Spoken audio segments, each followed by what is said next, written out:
코로나 때문에 교회에 나와 예배하는 일이 힘들었습니다.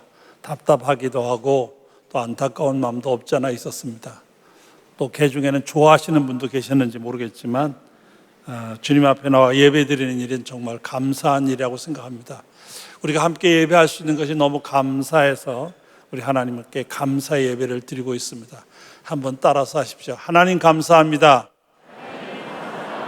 하나님 감사합니다. 하나님 감사합니다. 정말로 우리가 감사하는 마음으로 하나님 앞에 예배를 드리고 싶습니다. 우리가 이 세상을 살아가는 동안에 이렇게 하나님 앞에 마음껏 예배할 수 있다는 것이 얼마나 큰 은혜인지 다시 한번 생각하게 됩니다. 오늘 봉독해드린 성경 말씀은 집을 나갔던 탕자가 인생을 망치고 자기 아버지 품으로 돌아오는 내용이 기록된 말씀입니다. 자기 멋대로 살면 잘 살 것 같고, 자기 멋대로 살면 행복할 것 같고, 자기 멋대로 살면 무언가 즐거울 거라고 생각을 해서 집을 나갔던 아들입니다. 그런데 완전히 인생이 망가져가지고 다시 아버지 품으로 돌아오게 되는 걸 볼 수가 있습니다. 그런데 놀라운 것은 이렇게 아버지 품으로 돌아오는 순간 그의 인생이 완전히 180도로 회복되며 놀라운 일들이 벌어지게 되는 것을 볼 수가 있습니다. 오늘 읽어드린 성경 말씀에 보면 돌아오는 아들에게 대하는 아버지의 여러 가지 행동들이 기록되어 있습니다. 제일 첫째가 뭐냐면 제일 좋은 옷을 입히라고 말씀하고 있습니다. 제일 좋은 옷이란 말은 어떤 예복 같은 의미가 있습니다. 특별한 행사가 있을 때 특별하게 입는 옷이라는 의미가 그 속에 들어있기는 합니다. 그런데 구약성경 이사야 61장 10절에 보면 이 옷에 대한 특별한 해석이 있습니다. 내가 여호와로 말미암아 크게 기뻐하며 내 영혼이 나의 하나님으로 말미암아 즐거워하리니 이는 그가 구원의 옷을 내게 입히시며 공의의 겉옷을 내게 더하시리. 신랑이 사모를 쓰며 신부가 자기 보석으로 단장함 같게 하셨습니다. 여기 보면은 구원의 옷과 공의의 겉옷이란 말이 있어서 이 아버지 품으로 돌아오는 자식에게 구원을 얻게 하는, 이제까지엔 실망과 좌절과 죽음과 실패로 끝나서 끝난 인생 같았지만은 다시 구원받게 하는을 의미하는 말씀이 그 속에 들어 있습니다. 둘째로는 손에 가락지를 끼워 주었다고 성경은 기록하고 있습니다. 우리나라는 결혼을 할 때 결혼식에서 가락지를 주어서 서로의 약속을 다짐하기도 합니다. 그렇지만은 이 성경에 나오는 가락지를 끼워주는 내용을 보면 권위의 상징 또는 신분 상승을 의미하는 의미가 그 속에 들어 있습니다.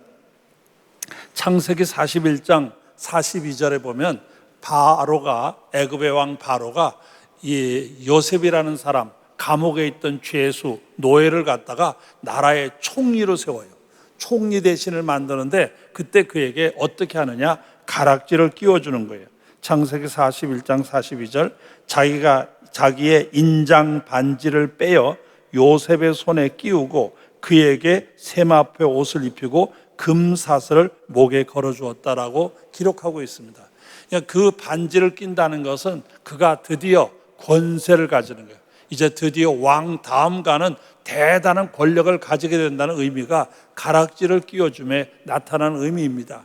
이 아들이 인생을 망가뜨리고 완전히 폐허가 된 집처럼 그렇게 인생을 망가뜨리고 돌아오면서 자기 아버지에게 자기가 아들이라는 말을 불림받기가 너무 부끄러운 거예요.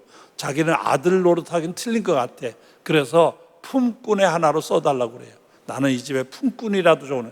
왜냐하면 배불리 먹을 수 있으니까 나는 이 집에 종이 돼도 좋으니까 품꾼의 하나로 써주시옵소서 이렇게 말을 했어요. 그런데 아버지는 그 아들에게 가락지를 끼워주면서 아니다, 너는 내 아들이다 이렇게 받아주시는 것을 볼 수가 있습니다. 요한복음 1장 12절에 보면은 영접하는 자, 곧 그 이름을 믿는 자들에게는 하나님의 자녀가 되는 권세를 주신다고 했어요. 누구든지 하나님의 품으로 돌아오는 자들에게는 하나님께서 그 자녀가 되는 권세를 주시게 되어 있습니다. 여러분들이 주님의 품으로 돌아오는 순간 여러분은 하나님의 자녀로 받아주신다는 사실을 믿으시기 바랍니다. 그 다음에 세 번째로는 신을 신겨주었다 그랬어요. 원래 신이라고 하는 것은 여행을 떠나는 사람, 먼 길을 가는 사람에게 신을 신겨주는 게 일반적인데, 여기는 아들이 집에 돌아왔는데 집에 돌아온 아들에게 신을 신겨줬다는 표현을 특별히 쓰고 있습니다. 이 신을 신긴다고 하는 게 특별한 의미가 있음을 알 수가 있습니다. 어느 주석가의 말에 의하면 신발은 자유인의 상징이요 명예와 권위를 뜻한다, 이렇게 말을 했어요. 자유가 되었다, 이제는 모든 속박으로서 벗어난 참 자유를 누리게 되었다는 의미가 그 속에 있다는 말입니다. 옛날에는 노예들은 신발을 신지 못했습니다. 노예는 맨발로 살아야 돼요. 맨발로 사는 것이 노예입니다. 그래서 노예가 신을 신으면 큰일 나죠. 그것은 큰일 날 일입니다. 또 뿐만 아니라 가장 비통하고 어렵고 절망과 좌절을 표시할 때는 어떻게 했느냐? 신발을 벗었어요. 이사야 20장 2절에 보면 갈지어다 내 허리에 배를 끄르고 내 발에서 신을 벗을지니라 하시매 그가 그대로 하여 벗은 몸과 벗은 발로 다니니라. 나라가 망하게 되고 완전히 끝장났다는 생각을 하게 될 때 더 이상 이 비통함을 견딜 수가 없어서 이사야가 신발을 벗고 맨발로 걸어다니는 모습을 발견할 수 있어요. 그래서 이 신발을 벗는다는 것은 큰 불행과 절망과 좌절을 말하지만, 신발을 신는다는 것은 평안함과 다시 한번 크게 복권됨을 의미한다, 이렇게 볼 수가 있습니다. 그 다음에 네 번째로는 여기 보면 살진 송아지를 잡아 잔치를 베풀었다, 이렇게 되어 있어요. 잔치를 할 때는 닭을 잡아 잔치할 수도 있고, 돼지를 잡아 잔치할 수도 있고, 소를 잡아 잔치할 수 있어요. 닭 잡는 잔치보다는 돼지 잡는 잔치가 큰 잔치일 거고, 돼지 잡는 잔치보다는 소 잡는 잔치가 큰 잔치일 것입니다. 여기 소를 잡았다는 것은 이 아들이 돌아옴을 말미암아 큰 잔치를 베풀었다, 이렇게 생각할 수도 있습니다. 그러나 성경을 통해서 발견할 수 있는 것은 소라고 하는 것을 하나님 앞에 성경에서 말하는 의미를 보면, 소라고 하는 것은 기쁨과 환희를 의미하는 의미가 그 속에 들어 있습니다. 소를 잡아 하나님 앞에 드린다 할 때는 찬양을 드린다는 의미가 있어요. 그래서 호세아서 14장 2절에 우리가 수송아지를 대신하여 입술의 열매로 주께 드리나이다. 소를 잡아 제사를 드리듯 찬양을 통해서 하나님 앞에 제사를 드려요. 찬양이라는 의미가 그 속에 들어있어요.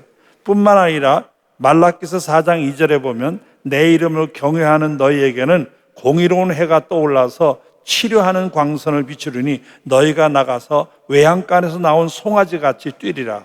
여기 보면 송아지가 가둬있던 송아지를 밖에 내놓으면 막 너무 좋아가지고 뒷발질을 하면서 이리저리 뛰어다니는 모습을 생각나게 하는 거예요.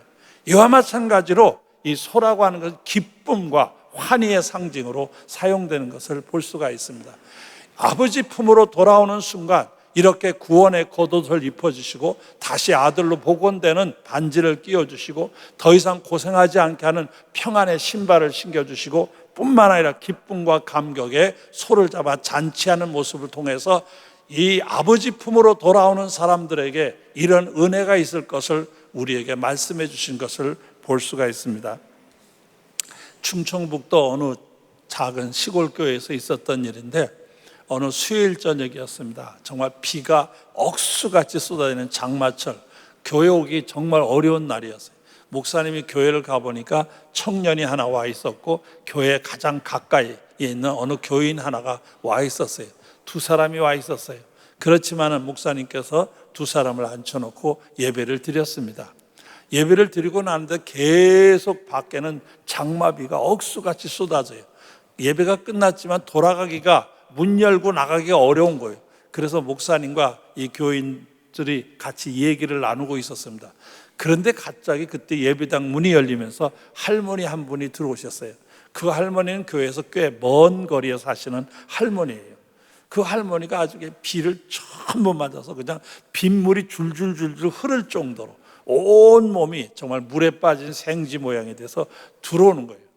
너무 깜짝 놀란 목사님이 아니 할머니 어떻게 이런 날 오시는 거예요? 그러면서 그 떨어지는 빗물을 수건을 갖다 머리서부터 다 닦아드리면서 목사님이 이렇게 말했어요. 할머니 오늘 같은 날은 교회 오시지 말고 집에서 그냥 성경 읽고 기도하시면 돼요. 그래도 하나님이 기쁘게 받으실 거예요. 이렇게 설명을 했어요. 그때 그 할머니가 이렇게 대답을 했습니다. 목사님, 그렇지가 않아요. 지난 명절 때 우리 아이들이 제 명절이라고 다 찾아왔거든요. 그런데 제 막내딸이 부산에 살고 있어요. 특별한 사정이 있어서 막내딸이 못 왔어요. 그런데 그게 제 마음에 그렇게 섭섭했어요. 내가 안 오면 하나님 아버지도 섭섭할 것 같아서 왔어요. 이렇게 대답을 했어요. 하나님이 섭섭해 하셔서, 그래서 하나님의 품에 찾아오는 거예요. 여러분, 하나님은 여러분을 사랑하십니다. 정말 여러분을 사랑하십니다. 진심으로 여러분을 사랑하십니다. 그 하나님의 사랑이 여러분을 품기를 원하십니다. 언제나 여러분이 그 품에 있기를 간절히 원하십니다. 오늘 말씀에 보면 탕자가 돌아와요. 돌아오는 모습 보면은 나갈 때는 당당하게 나갔어요. 잘 먹고 좋은 옷 입고 아마 당당하게 나갔어요. 그런데 돌아올 때는 그동안 먹지도 못했어요. 그리고 거지가 됐어요. 아마 동네 사람들은 누군지 알아도 못 봐요. 웬 거지가, 우리 동네도 저런 거지가 있었나? 아마 그랬을 거예요. 그런데 아버지는 멀리서도 알아보는 거예요. 늘 사랑하는 그 자식을 멀리서도 알아보는 거예요. 그래서 아버지가 뛰어가 그를 끌어안고 입을 맞췄어요. 반갑게 맞아들인 거예요. 언제나 하나님의 품은 우리를 향하여 이렇게 열려있는 줄 믿습니다. 그리고 언제나 그의 품을 찾는 자들에게 이런 은혜를 주실 줄 믿으시기 바랍니다. 할렐루야. 언제나 여러분을 기다리시고 언제나 여러분을 안기를 원하시고 찾아오는 여러분에게 이런 은혜와 복을 주시기를 원하는 하나님의 품이 있다는 걸 깨달아 알아서 늘 이 아버지의 품으로 나아가는 여러분들이 되시기를 주님의 이름으로 축원합니다. 할렐루야.